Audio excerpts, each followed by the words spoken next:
video. Okay. Hello, everybody. Welcome to the Chalet Virtual Learning Center and the webinar for planting bulbs that bloom in spring. And I think that I fell madly in love with bulbs when I was a young girl. My dad was very adventurous and took a job with a company called the International Gas Maatschappij, which meant the International Gas Company. It was a subsidiary of Royal Dutch Shell and Standard Oil of New Jersey. And they set the company up when they found that huge natural gas find in the North Sea back in 1967. Can you believe I can say that number? I was a sweet young thing. I was actually I was 13 years old, and so we moved. The whole family moved to The Hague, Netherlands. And then at that time, we all learned Dutch. My mother made us learn Dutch, my three sisters and I. And so we took Dutch in school. We went to the international schools of The Hague, and the Dutch pronounce it Den Haag, Den Haag. You have to have that guttural G. And there were bulbs everywhere, and there were flowers everywhere on every street corner, every market. There were always just bundles of flowers you could buy, and flowering houseplants. And that's where I got just so mesmerized by horticulture and flowering plants that it stuck. And so when I decided to study topics in school, that's I decided to study horticulture. But bulbs are so fun. I kind of think they're magical because you have this round ball thing right there. Actually, it's a pointed round ball that has an embryo of a flower inside there, ready to go after it gets treated with cold temperatures over the winter. And then it blooms. And then it comes back year after year after year, if you give it the right conditions. So I'm going to teach you how to enjoy this and how to get the best show with your bulbs. And I learned these tricks from all these wonderful Dutch bulb growers. And so I'm going to share all the insider information with you. So we still have 6 minutes before we're getting started. I just talk nonstop. And I have the great products that I'm going to recommend over on the table behind me over my shoulder. And we'll talk about that. And then let me see. We still just have 3 people. And we'll get more that will join as we're getting started. I have a PowerPoint presentation. Your handout, everyone was sent the handout, and it's an outline with a lot of the wonderful planting techniques to get the best show. And it's things you probably would never even think of. So I love sharing them with you. And again, I learned these from my wonderful Dutch bulb growing friends. And so on all your, on your handout, this is one of my most favorite ones. Is I'm going to teach you about bulb bouquets. And so you have that on your handout. And then on the very last page of the handout is a list of all the bulbs that were in our perimeter garden display. And we did this 2 years in a row. And it was in collaboration with De Verman Bulbs. They donated all the bulbs. And then our design department, and particularly Mike Blackwell, did the design. And so I'm going to show you those photos to get you started and kind of get you in the mood, because we've had such a crummy, hot summer. It's so nice that the temperatures are getting cooler at night. Our soils are still way too warm to be planting the bulbs. So I'm going to make a couple of important announcements when everyone gets here and we get started. Oh, we just have 4 people only. No one's in the mood to plant bulbs. And that doesn't surprise me. Coffee in one Yeti.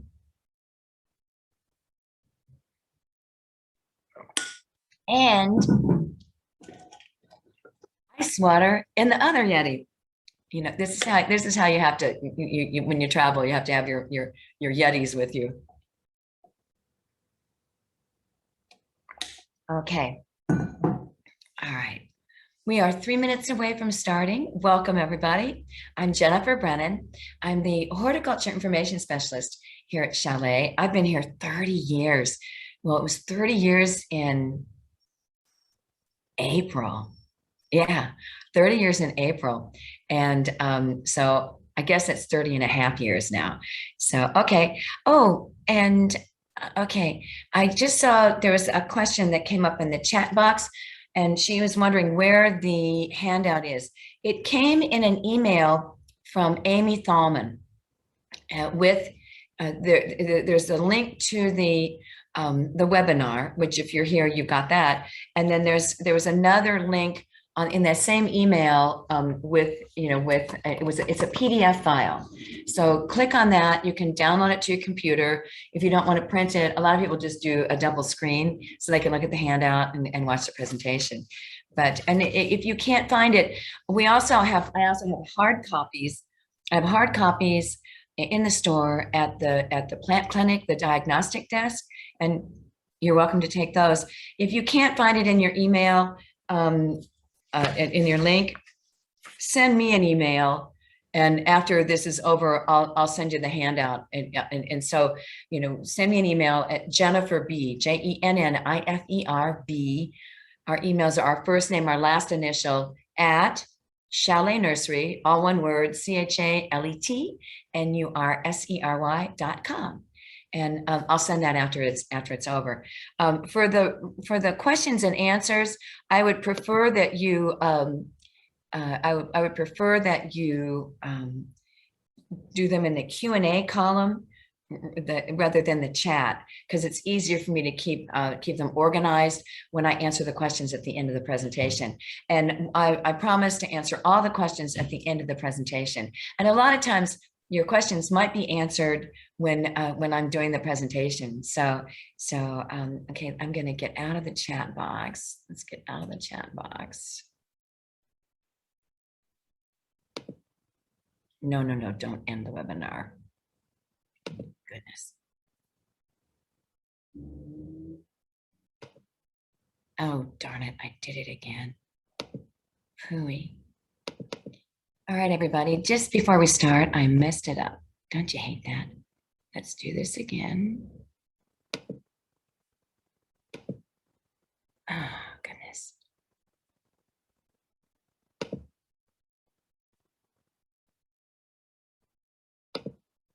Here we go. All right.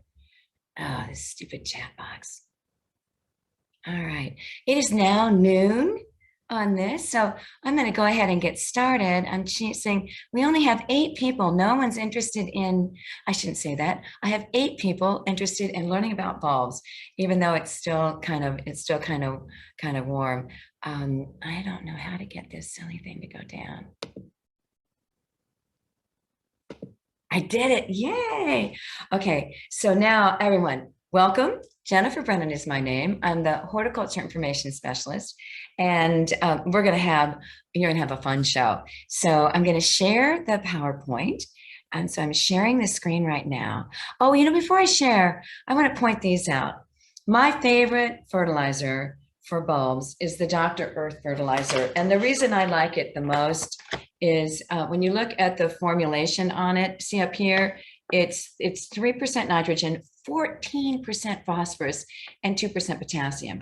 That phosphorus is the wonderful nutrient for roots and buds and the bud development and flower development. And that's what recharges the bulb. So I love this one the best. The other reason I love the Dr. Earth brand is that it lasts 60 days and you use 1 cup every 10 square feet. So, if I don't want to encourage you to plant the bulbs individually, but you can put a teaspoon under each bulb. I'm going to teach you how to do bulb bouquets, and the bulb bouquets are a wonderful way to plant a lot of bulbs at one time. You're going to use a regular shovel. I'm just going to go ahead and show you this, and I'll repeat it when we get to it in the lecture as well. And I'll show you some examples in my own garden. But this is the chart, and it's the last page of your handout. Okay, and see the bulb bouquet? And it looks like it's a pot. It looks like it's in the pot, but that's actually a hole that's dug in the ground.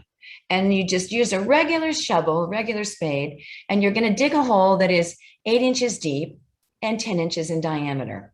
And the reason they go 8 inches deep is that you want the bulbs need to be planted, 4 times the diameter of the bulb itself. So if you look at this package of tulips, you can see that this tulip, it's upside down, but I'll do it like this so you can see there's upside up.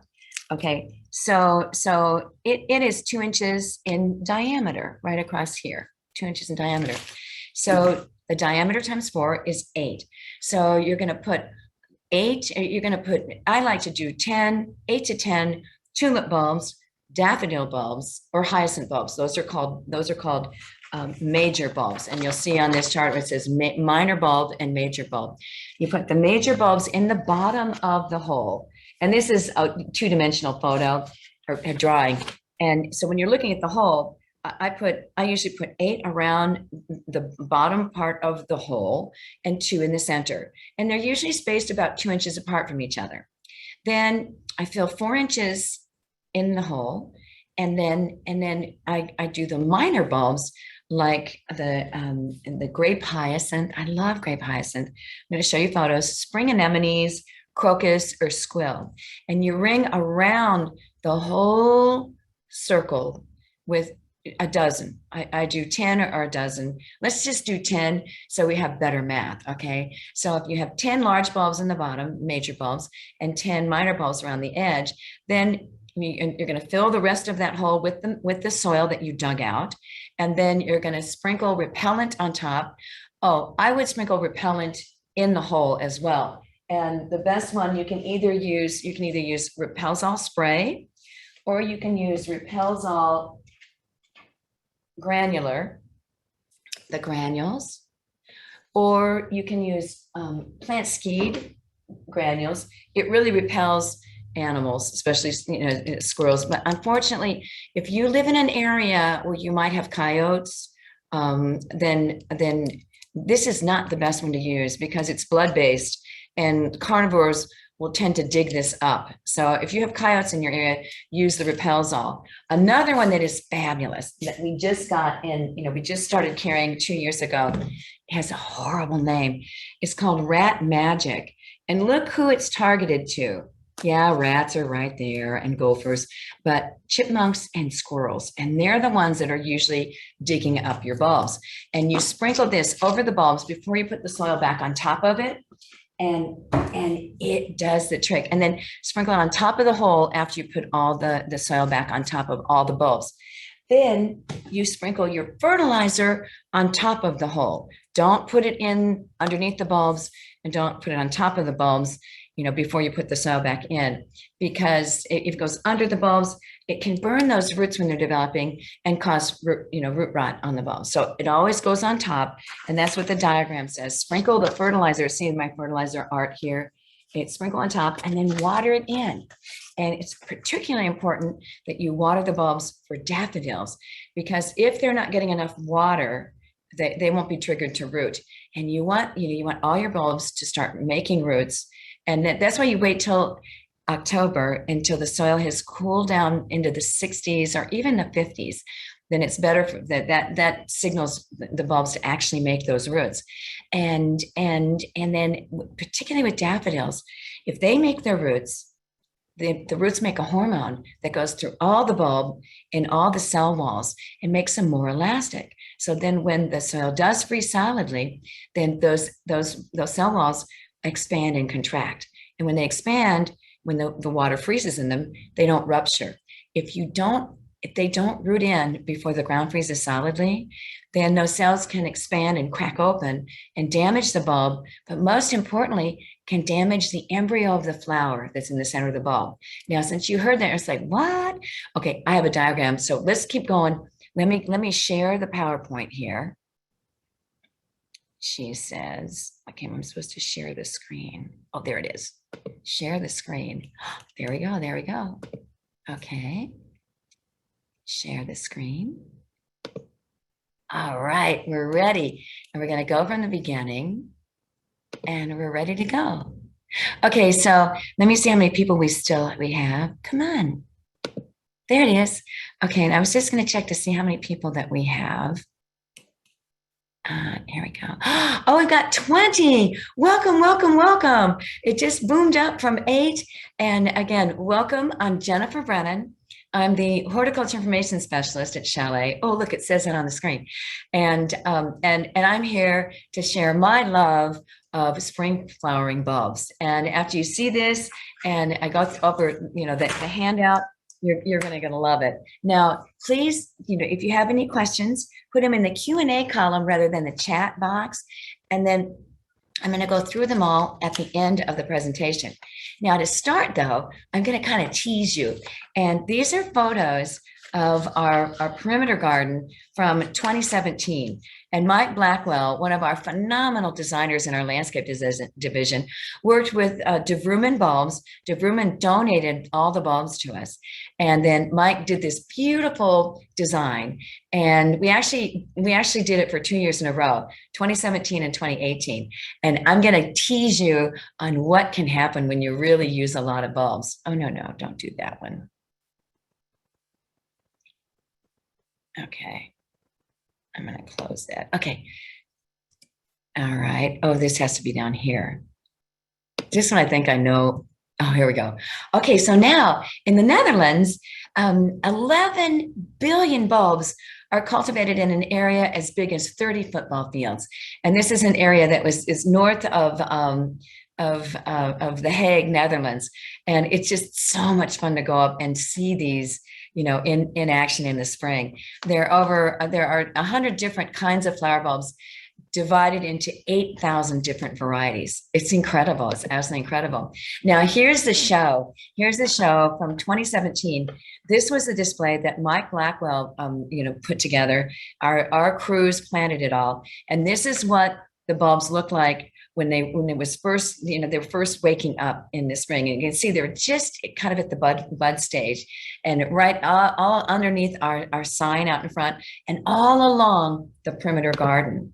Here's what the sign looked like. This was about 3 weeks after they first came up, and all the flowers were opening. They open during the day and then close at night. And you can see the front row or the hyacinth, and then all the different varieties of daffodils. And then in the back, you can see the narcissus or tulips, excuse me, the tulips, and then the daffodils. Here is the west gate, looking, and you can see the hyacinth come up first. And so they're fragrant. Oh my gosh, the fragrance was just absolutely, wonderful. This hyacinth is actually, the white one is called Carnegie. And then here's a close-up. Beautiful, beautiful plants, absolutely beautiful. And the close-up of, and this was the pink version. And then these tulips, these are the white prince, and the pink prince. This is over by the administrative building. That's what we call it now. It's actually the Chalet House. And these are the bulbs around the crabapple that's right on the corner of that house. And look at the window boxes with the hyacinth in it, and the little violas, and then the ivy that was cascading down, and plus all those beautiful tulips. Just incredible. And then close up of the two different colors of the hyacinths, and then looking down the line at all those tulips that are just waking up. And here's a shot. I think I did one of those selfie sticks and held it up high to get this shot. Wasn't it just almost mesmerizingly spectacular? Okay. And then here are all the different tones. He had the yellow tulips, and then these beautiful coral, and then the pink, and it was like a rainbow going through the bed. And then the multi-toned ones in bud. This is Purple Prince in bud. And then you see the daffodils woke up earlier, and they were in full bloom. And I was looking to see if I should have the. Oh yeah, this one is, this is Ice Follies. This is one of my favorite daffodils. Okay, and then just the close-up of Ice Follies. And then here it is again. Okay, and then there's the Purple Prince. And then showing the stages as they were going into bloom. Again, bud form. These were all within the same, this was all the same week. It was like the first week they showed up. And then here's what they looked like when they started opening. Incredible. And look at the yellow eye on this one. It's just spectacular. Okay. And then, then that was the tete-a-tete daffodil. And then again, showing in bud and then opening up a little bit more and then full. Incredible. We're just absolutely incredible. Absolutely incredible. I'm wondering if any of you who are watching this got a chance to see this. It would be 4 years ago. And then look at this when they were wide open, middle of the day, and then just opened up to kind of just say, look at me, look at me, look at me. Just beautiful. Here's another shot. This is on the south side of the perimeter along Lake Avenue. And just when the buds were just open, and then the next week, how they were fully open. It just phenomenal. And this narcissus, gosh, I can't believe I can't think of it. Oh, this is called Lemon Glow. Isn't it lovely? And then the beautiful combo. I was having so much fun photographing all these things. And then around the bend, showing how, I just love how Mike and Blackwell kind of did the curving and echoed the curves. And these are planted, I would say 1 every 6 inches in these beds to give this beautiful display. And they say you're not happy unless you plant 100 bulbs in your garden. People go, what? And then that's when they do one of those handheld planters that looks like a can that's open on 2 sides. Don't waste your time on that. Plant bouquets. And I was talking about that initially before we got started. And I'm going to show you the details on a bouquet. When you dig a hole with just a standard shovel and 8 inches deep and then 10 inches in diameter, put 10 bulbs in the bottom, and then the major bulbs like tulips, daffodils, or hyacinths. Put those in the bottom. They need to be 8 inches deep to stay hardy, and then fill that hole with half full with soil, and then put your grape hyacinth around the edge, and then fertilize, and then you get 20 bulbs that come up. All you have to do is dig 5 of those holes, 5 bouquets, and you have 100 bulbs in your garden, and you can place them in between your shrubs and in between your perennials and your perennial beds. It makes it so easy to do. But look at this. I paused. Isn't this spectacular? This is looking down towards the west gate and then past it. And it was just spectacular. I had so much fun. Now this was along the south side, driving along Lake Avenue. And you can see the alliums. This is at the end of the bloom period. So you can see all the flowering alliums. Those are the flowering onions all along that bed. It's just beautiful. And they're in bloom at the same time as that viburnum. Okay. And then just showing more close-ups. And you can see some of the other smaller alliums in that pink bunch underneath. And then just beautiful. The purple flower is catmint or napita, and it works great. The alliums are the latest to bloom. So they're moving into this, the end of spring and early summer displays. So it was beautiful. So, okay, now we're going to start the bulb lesson. So now bulbs, they're actually underground storage organs for the plant. And they come in all different shapes and colors. And the flower is already present inside the bulb. You can see the hyacinth over in the upper left-hand corner, crocus. These are true bulbs. All of these are true bulbs. The daffodil up in the upper right and the tulip down in the lower right. Now, technically, we always advise that you want to plant the basal plate down and with the shoots aiming up. But guess what? I learned something from one of my wonderful Dutch friends, George de Wit, about a trick. And he said, do you think that when we plant all of our bulbs in those fields in Holland, we make sure that the bulbs are all planted with the basal plate down and the points up? He goes, heavens no. They use front end loaders. They dump the bulbs, they spread them, they put the soil on top of them, and it doesn't matter that if the bulbs are upright or not. And so this is a neat trick that, and on the second page, page 2 of your handout, you'll see the diagram, and I think I've got a picture later, but so I'll go over it again. But you can do a trick on planting the bulbs upside down, sideways, and upright. And stay tuned. I'll go into those details about that. Now, the bulbs, tubers, and corms are modification of other plant parts. So bulbs are actually modifications of the stems, okay, and then tubers are modifications of the roots, and corms are modifications of stems, and crocus are corms. And, you know, they're different shapes and colors. And again, they all have that flower bud present. And this was a mechanism, a survival mechanism, because most of them are from the Mediterranean region, where you have rains through in the spring, and then the rains stop.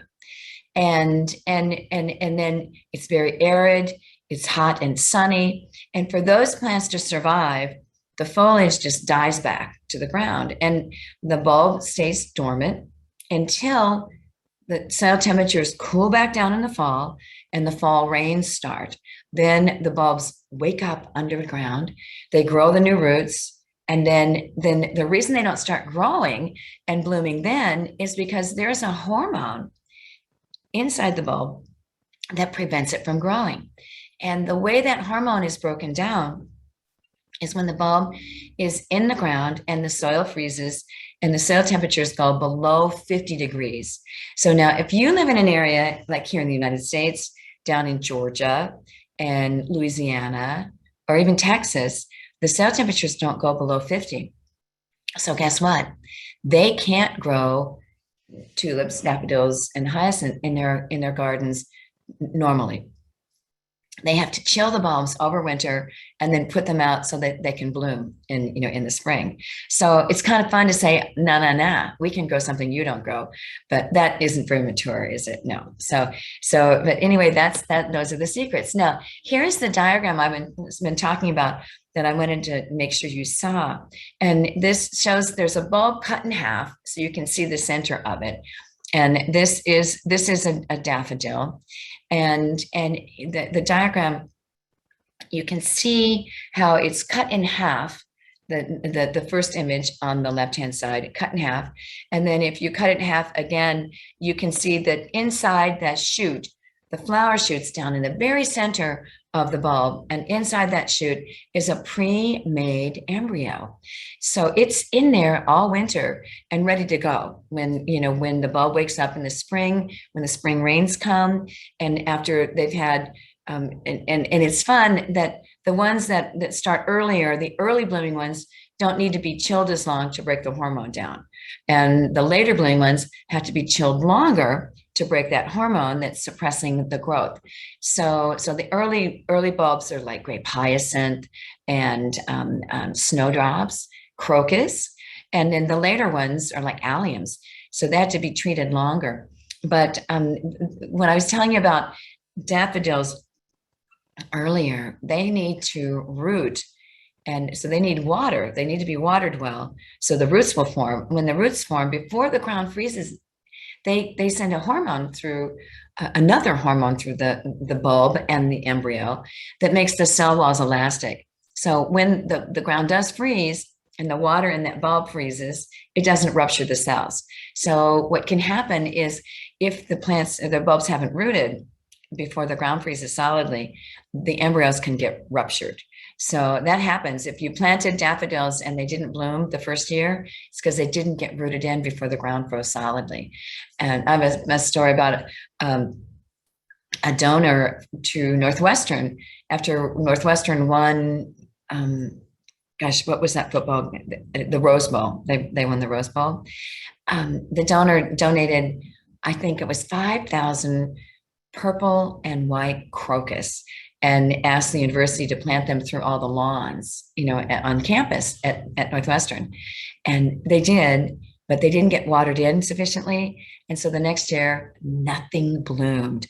That donor was not happy. And so I got the call from the horticulturist saying, what happened? And so I had to call one of my good friends over in the Netherlands and ask if he knew what was going on. And he's the one that told me this trick about having them root before the ground freezes solidly. So let's keep going. Oh, I got to watch the time here. Okay, so now this is a neat time sequence of how bulbs grow. So looking over at the far left, you can see this is what it looks like when it was planted in the fall, and then the second diagram is the roots have grown because it got watered. The shoots will kind of emerge, and because it's planted so deeply, you don't have to worry about those emerging out of the soil. If people don't plant deeply enough, they're worried because they see the shoots coming out, and so then after we've had the chilling effect of the winter, then the third image is what happens in March. The shoots start growing, and then the end of March, the flower buds are forming, the flowers flower, and then they finish flowering, and that's when you want to deadhead and take the spent flowers off, but leave the foliage up, because the foliage is going to photosynthesize, recharge the bulb, fill the bulb. See how the bulb kind of got skinny when the flowers were up, because all the energy was taken out of the bulb, all that the stored carbohydrate. And so then as it recharges, then the bulb increases again and even multiplies, and that's how you get more. That's called perennializing. And so then you get more. Now, when you dig up a bulb, or when you buy sometimes, the daffodil bulbs like this, you'll see them attached together like that. And people want to break them all apart. Don't. What happens is when the pups, the new baby bulbs, form, and when they get large enough, they'll break away naturally, in the ground. So just kind of let Mother Nature do its thing. Now, the history. The majority of all the bulbs that we enjoy today have been hybridized from the original native bulbs from the Mediterranean area. And this is what a native looks like. Very, it's got that beautiful color, but the petals aren't very full. And then this is a Darwin hybrid that is on the right hand side.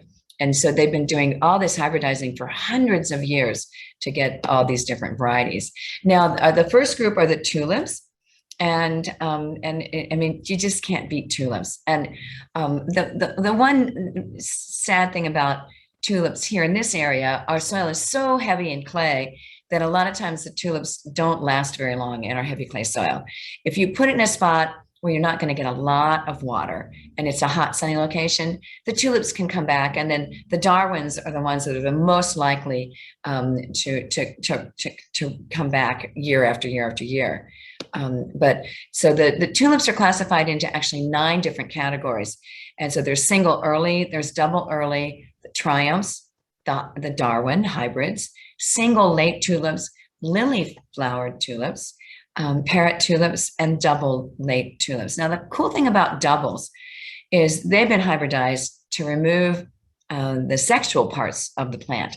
And so you have all these extra petals. The nice thing about that is that because all the sexual parts are gone, they can't get pollinated. So the doubles tend to last much longer. My favorite double is an Angelique, and they last longer because they don't get hybridized, they don't get pollinated. So that's kind of a neat trick if you want long, blooming ones. Now, the Botanicals, or we also call them species tulips because they're the closest to the original species.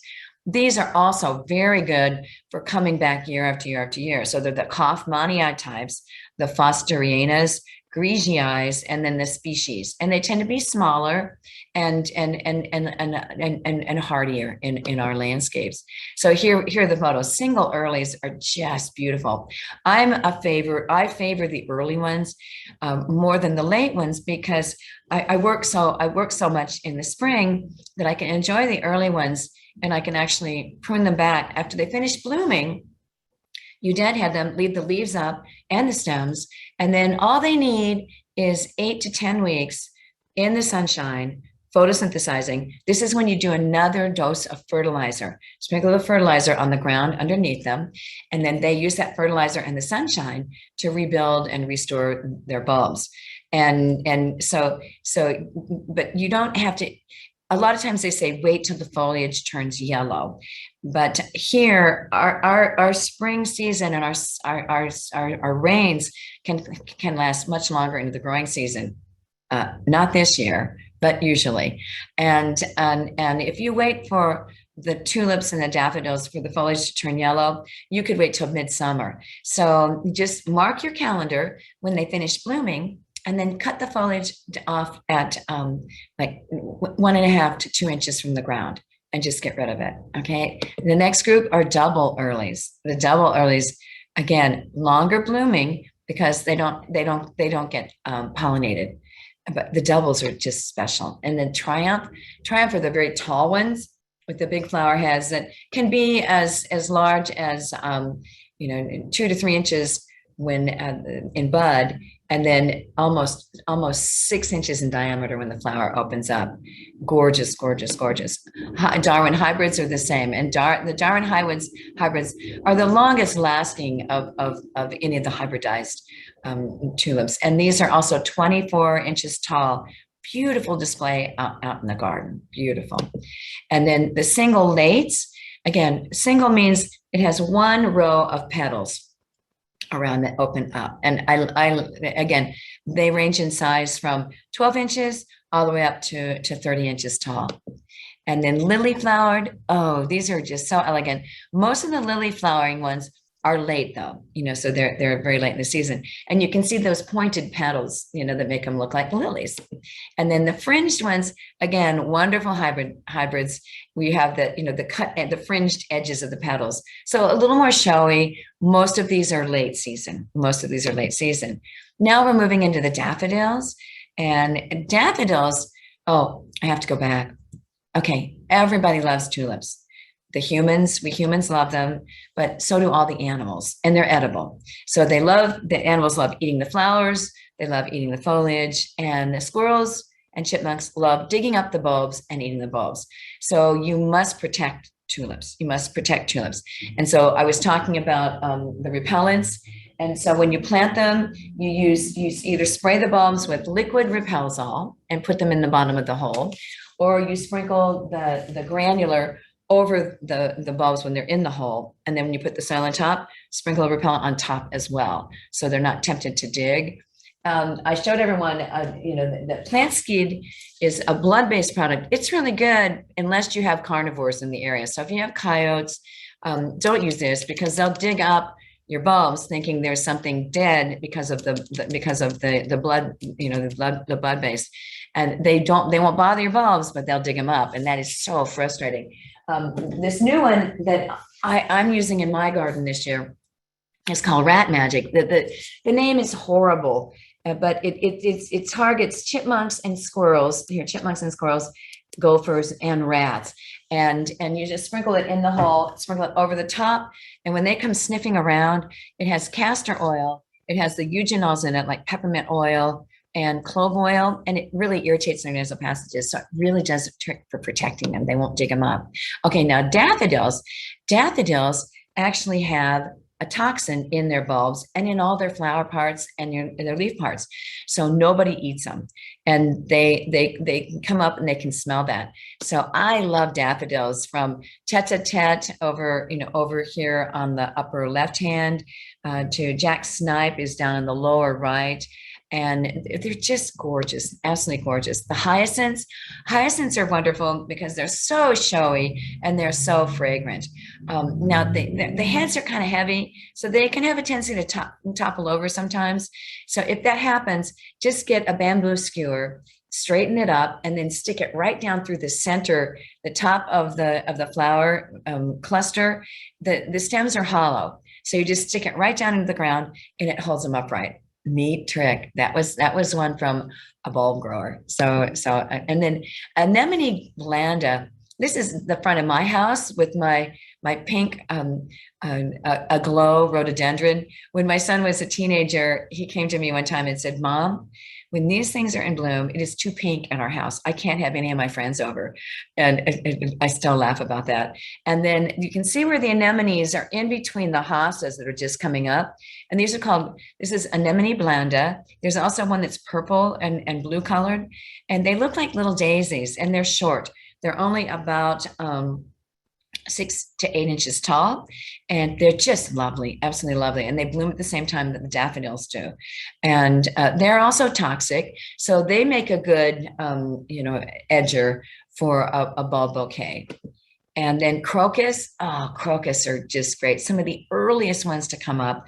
Unfortunately, rabbits love to eat the flowers, and it's just when the buds, they're just getting ready to open.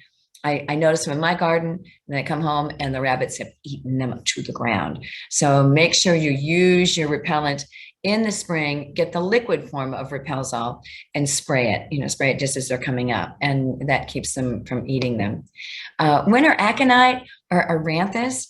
This is a beautiful early spring, and this is a corm that you plant, and they come back, they multiply. And usually you see these in bloom in March on south edges of your garden where the winter sun is shining, and kind of in the heat sinks. And then you'll see them along edges of rocks too, like the lower left-hand photo, because they like it where it warms up, earlier in the spring. Snowdrops, these are my favorite bulbs of all time. They're only about 6 inches tall, and it's an upside down flower. And there's whole galanthus societies, and they collect all the different varieties of snowdrops. But it's really fun because they usually are underneath the snow, and when the snow melts, you can see that they were up. Like the picture, this was in my garden years and years ago, down on the lower left-hand side. The snow melts, and the snowdrops are there. So just one of my favorites. Now, grape hyacinth, this is another one of the toxic bulbs that no animals will eat. They don't eat snowdrops either. And then the grape hyacinth, it's fragrant, and then they're about 8 inches tall. And I love these mixed with yellow daffodils in a bouquet. And you have the grape hyacinth around the edge, and the daffodils coming up through the center. Okay, and then these are hybrid types of Niscara, and you can see the blue and white, the two-tone flowers, the fuzzy one right in the middle, and the white one over on the far right. Just so much choice. And then Siberica and Scilla siberica. This is Siberian squill. This is one of the hardiest little bulbs. If you want to try to have a bulb overwinter in a container, an above ground container, you could do it with Siberian squill. None of the other bulbs will do that. They won't be hardy in a pot above ground, because the pot above ground is exposed to the ambient air temperatures, and our lowest temperature, our average lowest temperature here in the winter is 20 below zero, and so that's enough to kill the bulbs, in an above ground pot. But Siberian squill will do it, and this is the bulb, the little tiny bulb. It's about 1/2 inch in diameter, that is all over the lawns in Evanston, where the lawns look really blue and purple, in the spring. This is Siberian squill, and this one in particular, but so do snowdrops. They perennialize and naturalize. Perennialize means they make more bulbs, and naturalize means that they make seed pods, and then they throw the seed out in the area, and it will spread. And that's how they spread in lawns. Now, if you want them to stay in the lawn, they'll survive. They go dormant before you start even mowing the lawn. But if you don't like it, or if you use a weed and feed on the lawn when the foliage of these is still up, it will kill them. So I actually have people calling me and asking me how to get rid of them in their lawn. It breaks my heart. Okay, fritillarias. These are called crown imperial. So Fritillaria imperialis, and they look like a crown, because the flowers hang down, and then there's foliage that sticks up that looks like a crown. These smell like skunks. So you don't want to put these underneath the windows of the house if you want to have your windows open in the spring. But the cool thing about these, because they smell like skunks, is they'll repel animals that have a tendency to eat your bulbs. So I like to put these in my back borders, and then it keeps the animals away. And but they're spectacular because, and there's red ones, and there's the orange ones, and the yellow ones. So those are the majority of the colors, but really nice. And then the flowering onions, the allium, these are Allium giganteum, is so giant flowering onions. And then the one down below is called Allium Christophii, and it actually is a shorter one. It's only about 20 inches, 20 to 24 inches. The giganteums get up to 4 feet. The Christophii, they have flower heads that are almost a foot and a half in diameter. And then when they finish blooming, they dry, and you have these wonderful, interesting dried kind of seed pods in your garden, and you can leave them up. It's very interesting. And then this is Christophii when it's in full bloom. Look how big those heads are. You can see in relation to the roses. And that's a knockout rose in the background. Okay, so now that I've teased you with all the photos and the identification, now it's time to learn how to do this. They like a soil pH between 5 and 7. Our soil tends to be 7.6 and 7.2 to 7.6, which is very alkaline. So anytime you can acidify the soil by adding any sulfur or adding any fertilizer that's amended with sulfur, like Hollytone, that helps lower the pH of our soil. They don't like high salt concentrations. So you want to make sure that you can water the area well, so that and there's no salt buildup. And then especially if you have beds near streets where they treat with salt, for the wintertime. So if you have that, you want to use gypsum, and you sprinkle gypsum, which is calcium sulfate, on the soil before active growth starts, and then water it, and the calcium breaks away from the sulfate, binds with the salts, and when you water heavily, it washes the salts away. So it's a neat trick. Treat your gardens with gypsum if they're near where you have any pavement salt. Now, you really have to have good drainage for bulbs, because they have all those carbohydrates in that bulb structure, and they're so easy to rot. So really make sure that you have well-drained soil. Don't put them in low spots. One thing that really helps, and I don't have a photo of it, I don't think, it's called Soil Perfector. And it's a great amendment that it looks like 3/8 of an inch, like lava rock. And you add it to our soils, or if you're going to do a bulb bouquet, put it in the bottom of the hole, dig it in with the soil. And then what it does is it aerates the soil. It will absorb excess moisture also. And then when it dries out, it helps aerate the soil. So again, now, if you have a bulb that rots out, and that's one of the most common things to happen, tulips will do that. If a bulb starts to rot, if they start rotting because the soil is too moist, or you have a standing area of moisture, then you need to do crop rotation. So if you had bulbs that rotted out, don't put the same type bulb, don't put tulips back in that area, because that means it's inoculated. So kind of keep that in mind. Okay, now the climate, bulbs required a period of low temperature to break the dormancy chemical that's in there. And I talked about that earlier. And that means it should be below, then this is soil temperature. The soil temperature should be really cold. So that means below 10 degrees centigrade and or below 50 degrees Fahrenheit. Okay, so we don't have a problem with that.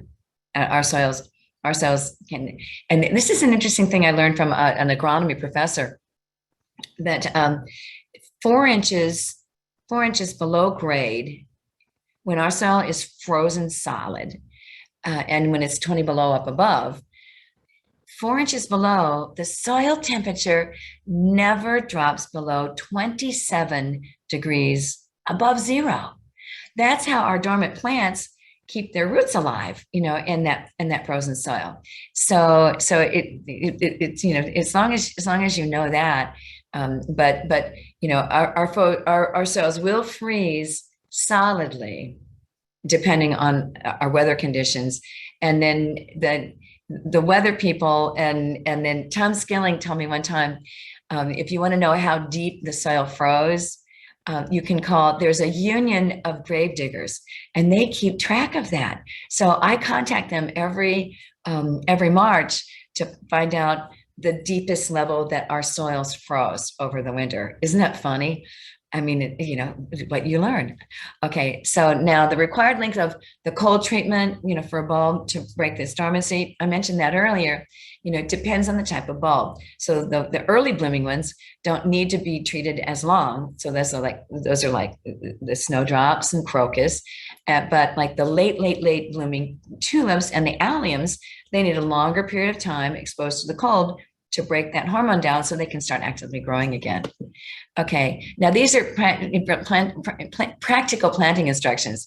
Yeah, when you're planting the church courtyard here, you know, you can set up frames and space them out every 6 inches, but most of the time, these are neat tricks. Now, oh, I didn't want to go too. Let me go back. Okay, the top diagram is a neat way to use small areas of your garden. I had an area off of my front stoop that was 3 feet by 3 feet. And so I like to have a display of flowers there. So I dig down to 8 inches and plant the giant alliums in the bottom, and then fill soil to the top of those bulbs. Then I cover the next layer with tulips. They need to go 6 inches, and then cover that with soil. And then I bring the muscari, the grape hyacinth, in at 4 inches. And then the smaller diameter crocus, I put those at 3 inches. And they're all on top of each other. And so then the crocus come up early, then the muscari, then the tulips, and then the giant flowering onions. And it's all in that same spot. And you can do that year after year after year. And it makes a beautiful, wonderful display. Now, bulb positioning, I started to talk about that earlier when I was telling you the story about the Dutch people, when they plant those bulbs in those fields, they don't make sure the bulbs are all standing upright. They spread them out. And then this is where this trick came from. Because if a bulb is growing upright, it starts, let's just say this is an early tulip. So it would start the first week in April and start growing, and the shoot comes up, and this is the very first one, the one that's on the far left. Okay, it starts and it grows straight up. Okay, then there's the bulb that is sideways. Okay, they start growing at the same time, but the bulb that's growing sideways, and this is all based on geotropism, and this is how bulbs are oriented to the earth based on gravity. So the plants know which is down and which is up. So as this bulb is growing sideways, saying, hey, wait, this isn't right. And it takes about 5 to 10 days for it to reorient. And then the stem starts turning upright, and you can see how it's curving upright. So what happens is it slows it down, and that bulb blooms 10 days to 2 weeks after the first bulb started growing. Okay, so then the upside down bulb, it starts growing down. It says, well, something's really wrong. And it takes 10 days, 7 to 10 days, and it starts growing sideways. Then it realizes 10 days later, oh my gosh, I'm still growing sideways. And then it turns upright. So that delays that bloom time by 2 whole weeks. So the whole point of this is that same 3 by 3 spot next to my front door. I plant my favorite double Angelique tulip. It's a late bloomer. And unfortunately, when you plant late, the temperatures can get warm, at the end of May, June. Like, look at this year. We were 95 degrees on the 4th of June this year. Obscene, absolutely obscene. But so if my Angeliques had been there, then, the early ones would start blooming. And then, and then if we'd turn 85 degrees, everything would have blasted. They would have been finished in 2 days.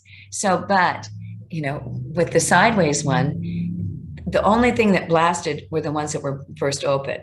The next batch were coming up, and I do 36. And so I do 12 upright, 12 sideways, and 12 upside down in that 3 square foot space.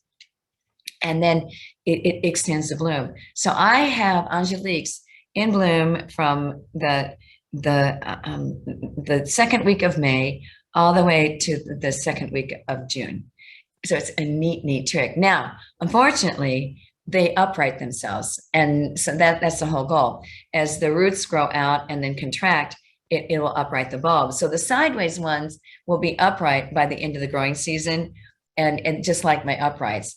And then the upside down ones are probably going to be sideways. So if I want to do that bed again, I have to dig them all up in the fall and reposition 12 upright, 12 sideways, and 12 upside down. But it's a neat trick and it really works. It really works.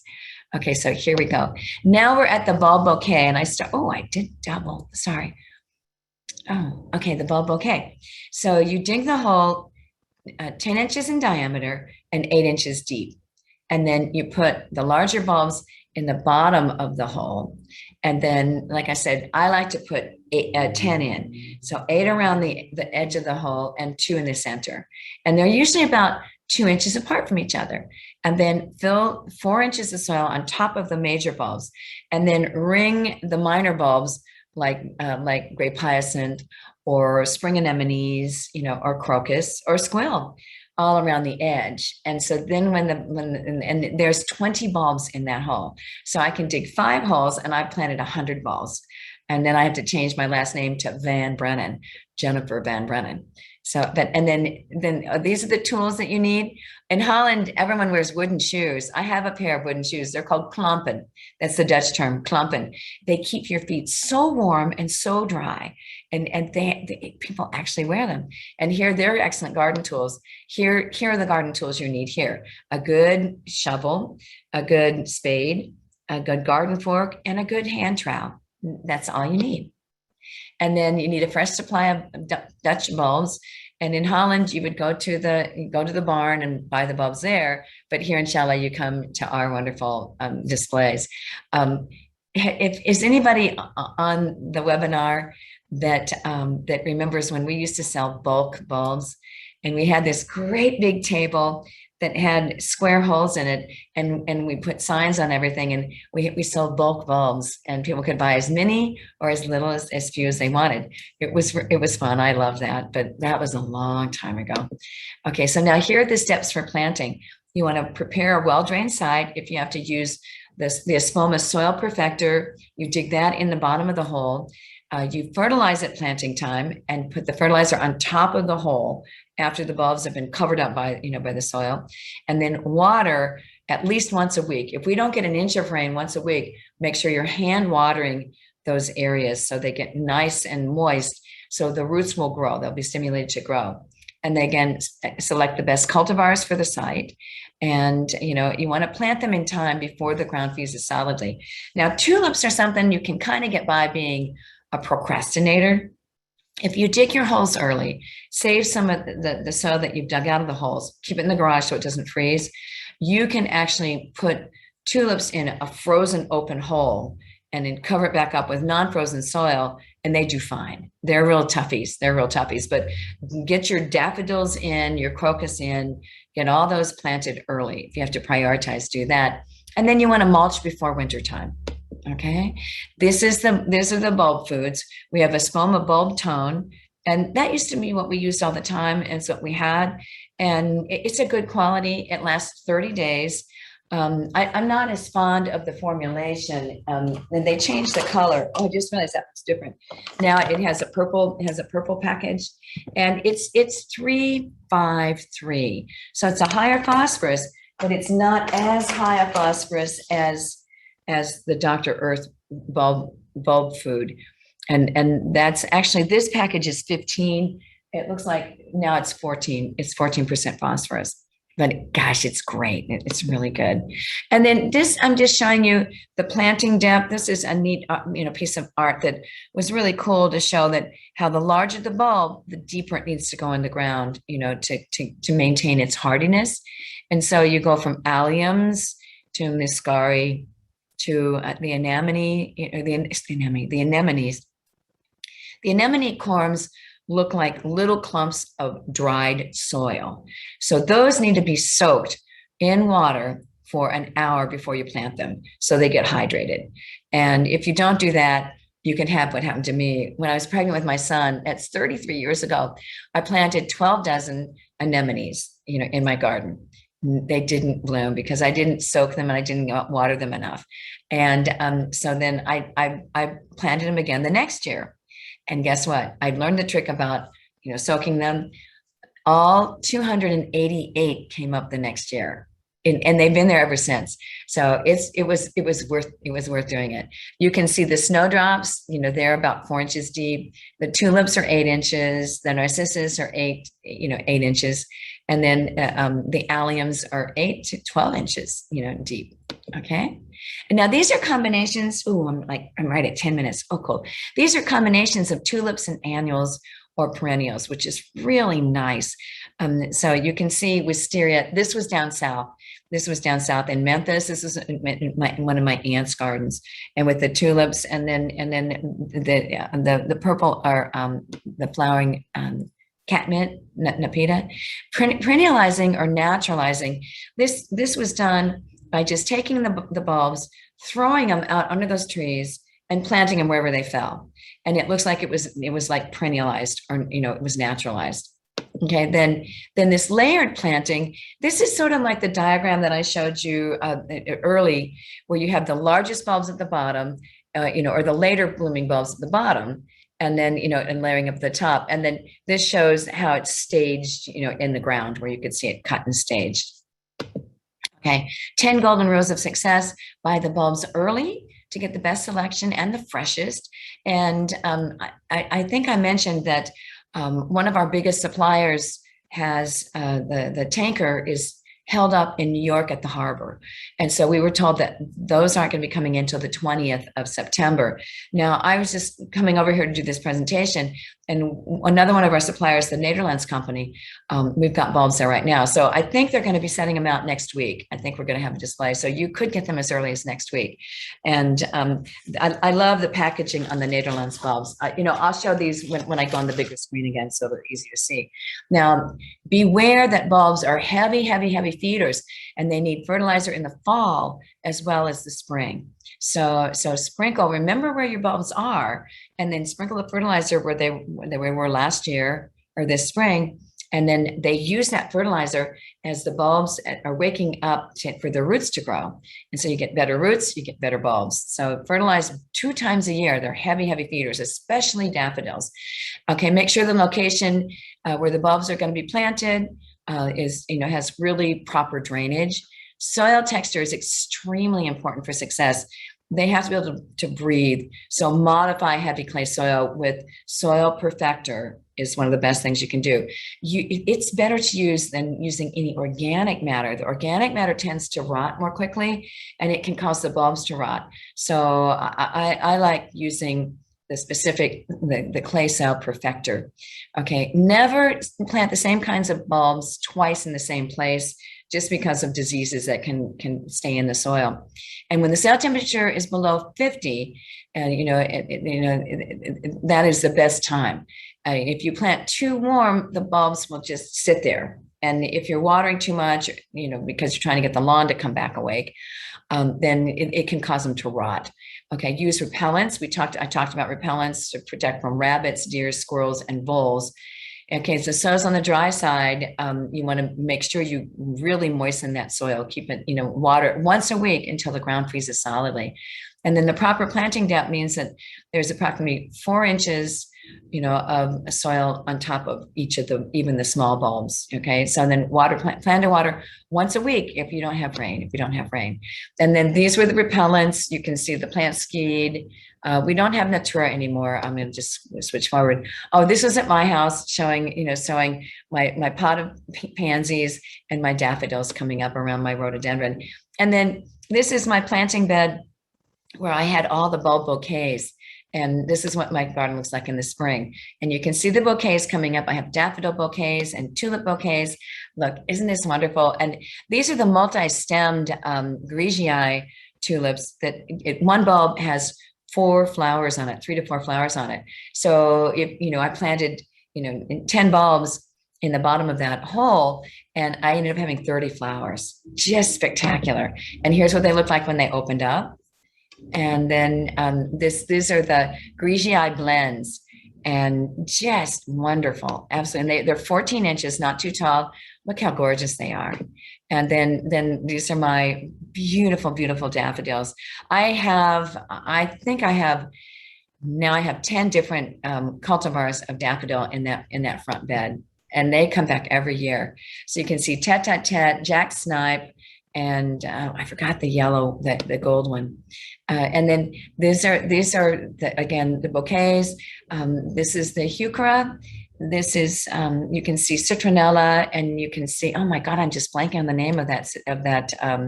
It's either peach melba. Oh no, it's caramel. Gosh, Jenny, it's my favorite one. It's caramel.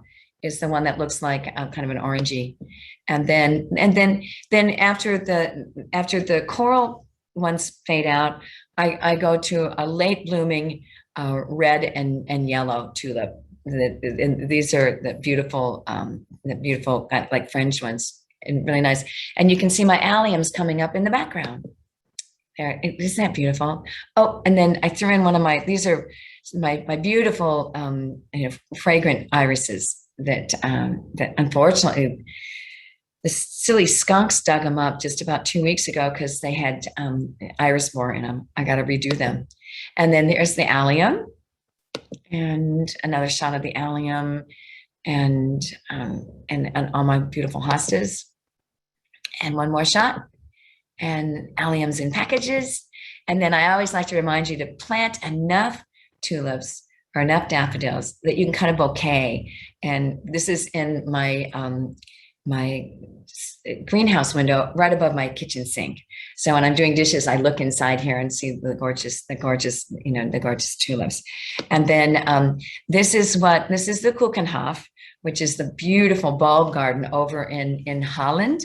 And this is what we want all of our gardens to look like this spring. Okay, so plant your bulbs and enjoy the happy planting.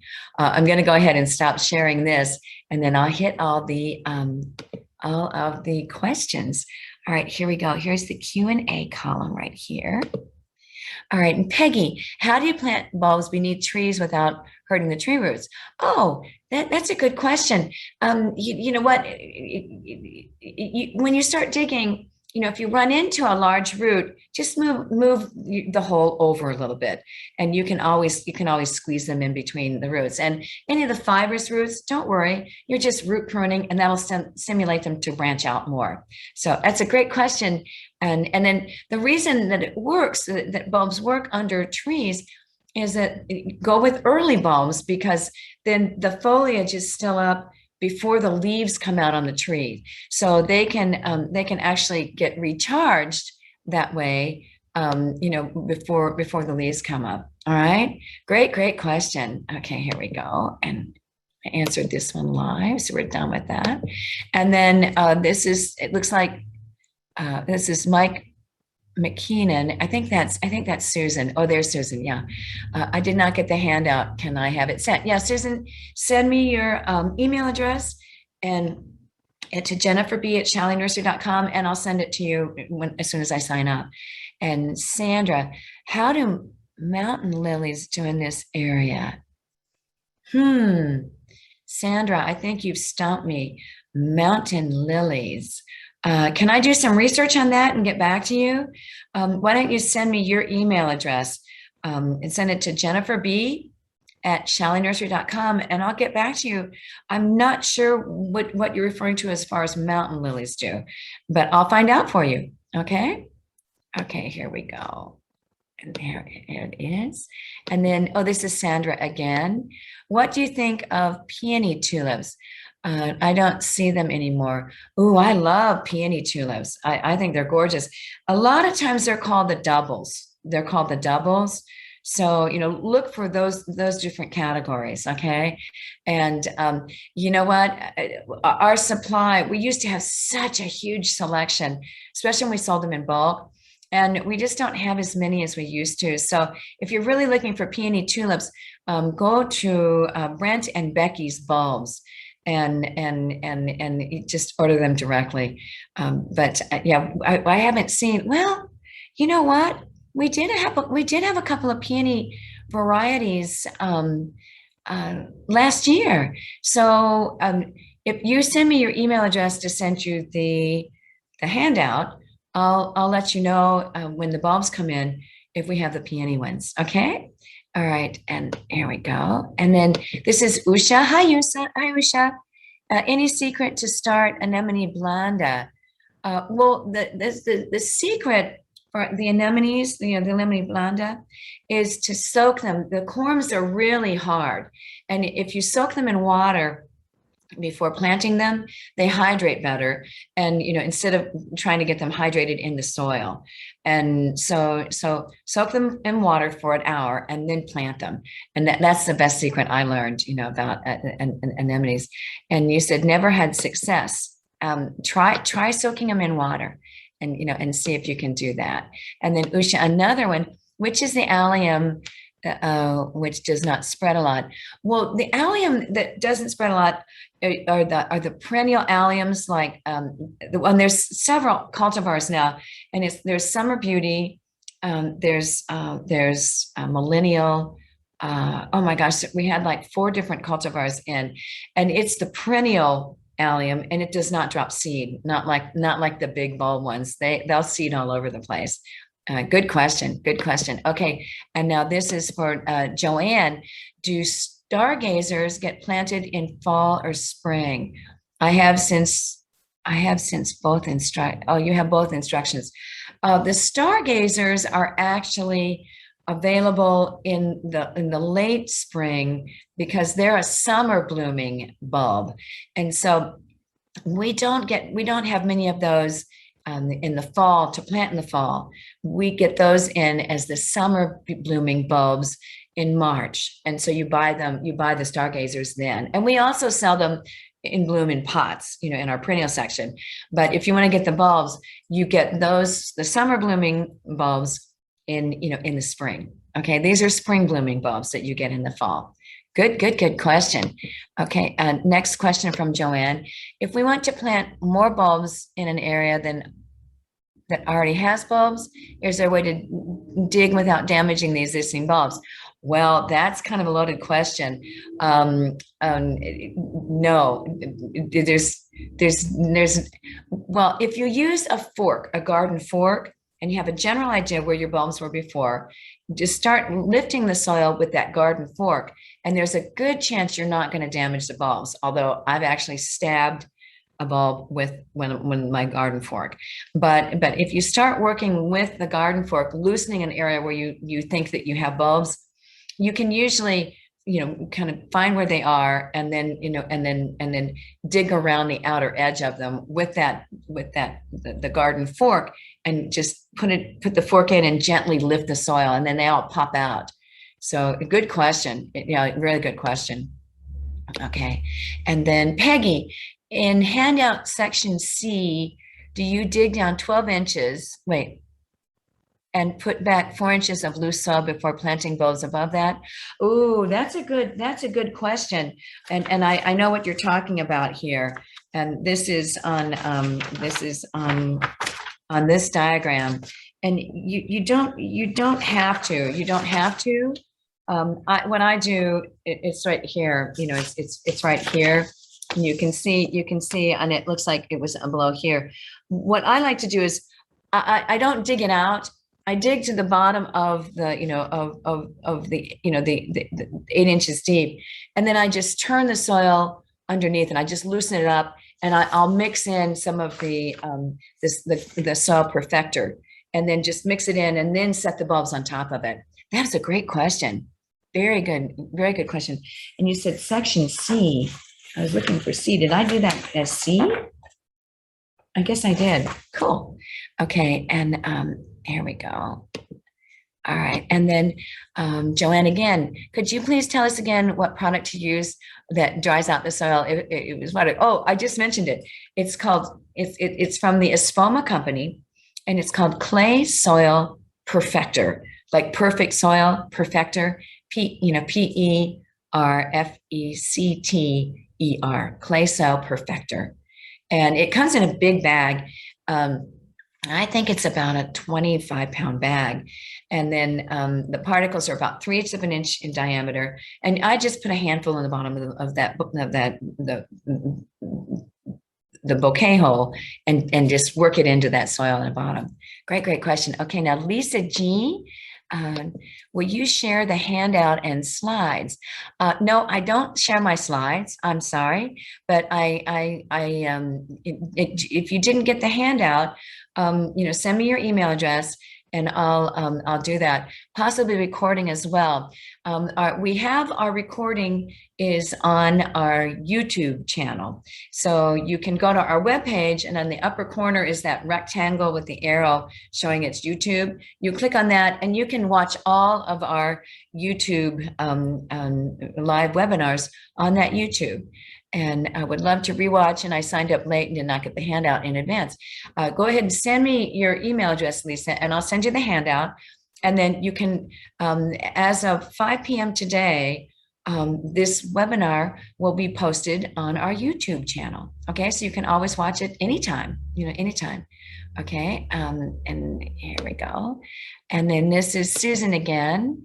Can I fertilize the second dose with flower tone? Sure, flower tone would be fine. Yeah, flower tone is fine. Absolutely. And you would do that in the spring after it finishes flowering. Okay, Usha, do you replant tulips in your beds yearly and remove old ones yearly? You know what, Usha, I used to do that with my angeliques. I would take them out, and because I planted other things in that bed, and I would store them down in my basement or root cellar over the summertime and then replant every fall. But I haven't been doing that lately. The last couple of years I've been kind of, a little too occupied. So I just buy new bulbs and replant. I shouldn't admit that, but that's okay. All right. And you can do that too. All right. Then Sandra again, are there different grades of tulips and daffodils? Yes, there are different grades.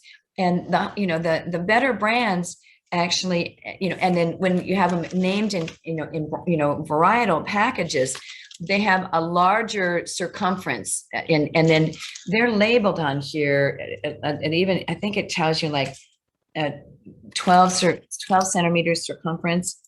They're all labeled. And then the bulk packages tend to have smaller, less mature bulbs that that aren't quite as, they're not as beefed up.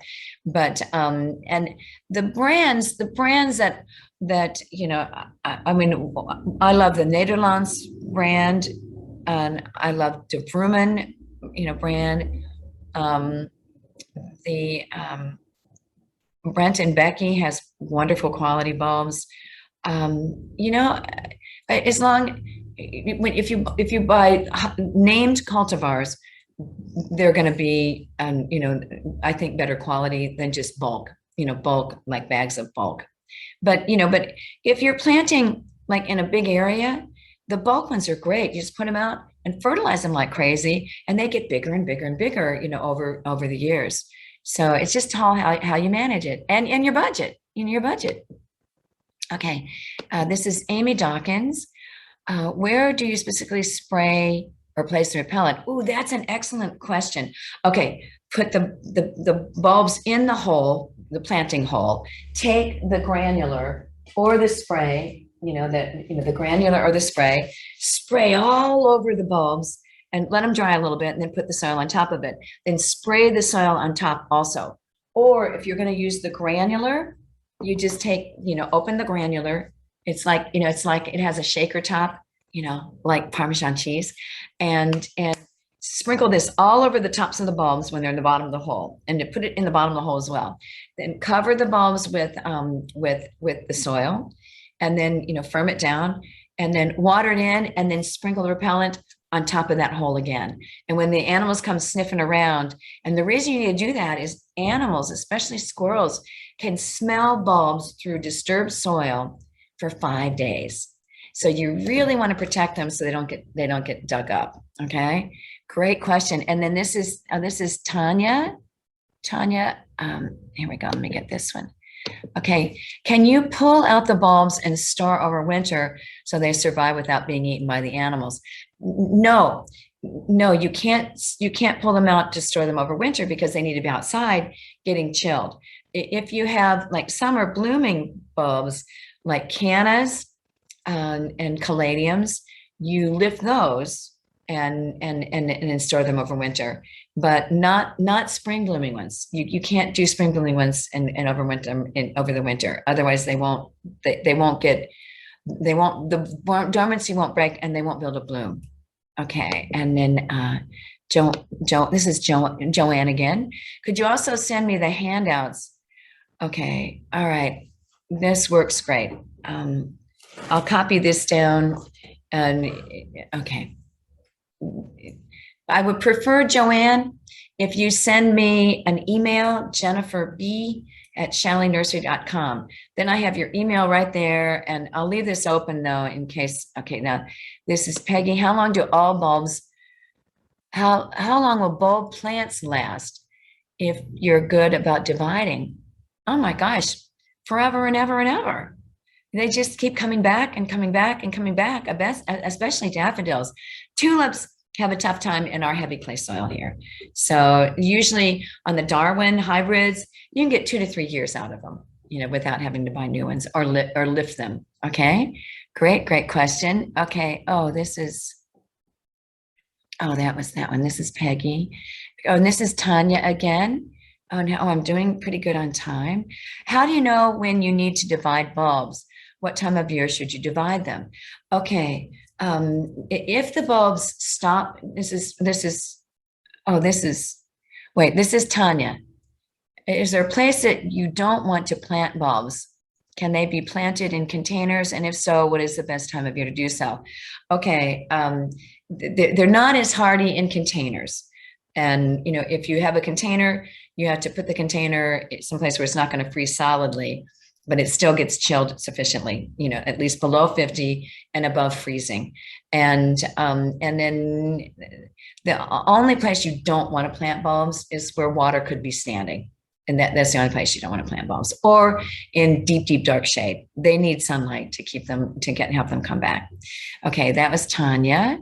And then Peggy, again, I read your question out loud, Peggy, but I didn't answer it. It says, how do you know when you need to divide the bulbs? Okay, so if you had a patch of bulbs that has been there for many, many years, and you start noticing it's not blooming as much, all you're seeing is the leaves coming up, then first thing you want to do is fertilize them like crazy. Fertilize them in the spring after they finished, before the foliage dies to the ground, and then do it again in the fall. And if the next year they don't have a lot of flowers, which usually they do, but if they don't, then you dig them up, divide them, and put them back. I like to just put them back in like bouquet holes, and I dig, 10-inch holes, in diameter, 8 inches deep, and plant them in quickly instead of each, bulb by himself. Or I'll dig up a whole area and plant them all in and put the soil back on top. That's what I do with my 3-foot area next to my front stoop. Okay. And the best time of year is after the foliage has died back to the ground, or after you've cut the foliage up. So that's usually 8 to 10 weeks after they finish blooming. And so what I do is I have a calendar that's in my garage. It's my garden calendar. And when every different bulb stops blooming, I write it on the calendar. Boo-hoo, my tulips have finished. Boo-hoo, my angeliques are over. Boo-hoo, my daffodils are finished. And then I count out 8 weeks from that, and I know I can cut the foliage down to the ground. But you want to fertilize from the time they stop blooming to when you cut the foliage down. And then after you cut the foliage down is when you can divide. Okay, does that make sense? Okay, and here we go. And then here's Susan again. Throughout the years, my daffodils seem to have gotten deeper in the soil. Is this okay? Yeah, they do that naturally because they want to go deeper and deeper and deeper to be better protected from our cold winters. So they do what's good for them. So I'm glad you noticed that. That's pretty cool. That's way cool. Okay, and then this is Lisa G. Okay, wonderful. Thank you. Beautiful presentation and a big smile. Lisa, thank you so much. I really appreciate that. And it looks like, let me see. It looks like we have I have a chat. I'm going to check the chat. And oh, a nice thank you from Susan saying beautiful. I love it. Thank you so much. You all are the best. And I'll look forward to seeing you in the store as you're buying your bulbs. So this cooler temperature is really a blessing. We're going to be able to get out in our gardens again and actually get some things done and enjoy being out in our gardens. And our lawns are going to wake back up. So everybody watch for the, next week, Bill Leuenberger and I are doing the fall lawn care lecture on Thursday at noon. So watch for that. And thank you again for supporting us all. I'm so honored. I'm so honored. Oh, and I got another thank you from Beth Ann. Thank you. Fabulous webinar. Very informative. Thank you. Thank you all. Okay, I only went 15 minutes over. So thanks for staying on with all the questions, and I'll see you on YouTube. Okay, bye now.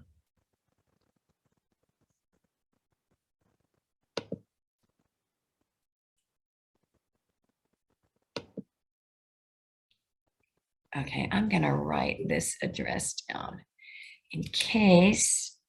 J Barnes dot